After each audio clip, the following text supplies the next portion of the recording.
Сәлем достар, 8 наурызға арнап, аналарға, мұғалімдерге, қыздарға арнап открыткалар жасаймыз. Видеода көрсетілгендей, түрлі түсті қағаздан 15-15 размерде қағаз қиып аламыз. Оған осылай тиынның көмегімен узорлар жасаймыз.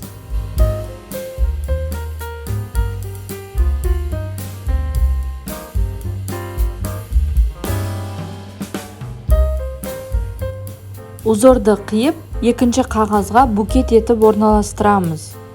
Видеода көрсетілгендей симметриялы етіп қағазды бүктейміз.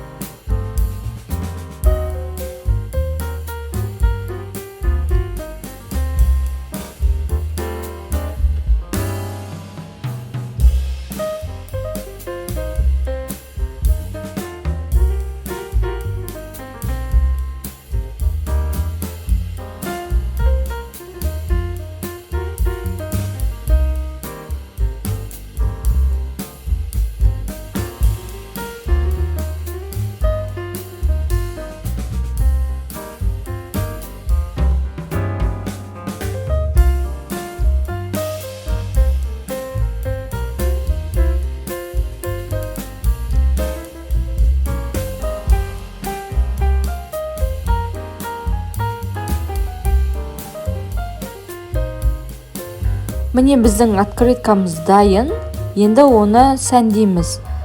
Бантик жасаймыз. Мен бантикті осындай жылтыр фуамарин қағазынан жасадым. Бұл самоклеющий қағаз. Сіздер кез келген нәрсені алсаңыздар болады. Мысалы лентадан бантик жасасаңыздар болады, немесе кәдімгі түрлі түсті қағаздан жасасаңыздар әдемі шығады. Лентамен осындай жылтыр қағаздармен бантик жасау жолын мен астына описанияға ссылкасын қалдырамын.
Міне біздің букет открыткамыз дайын.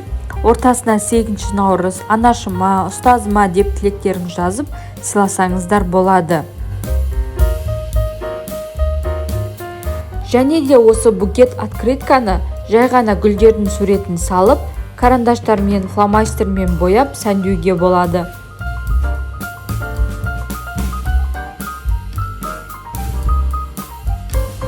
Міне ерекше етіп сәндеудің тағы бір түрі. Бұл гүлдердің жасалу жолын астына описанияға ссылкасын қалдырамын. Видео ұнаса, каналыма тіркеліп, достарыңызбен бөлісіңіздер.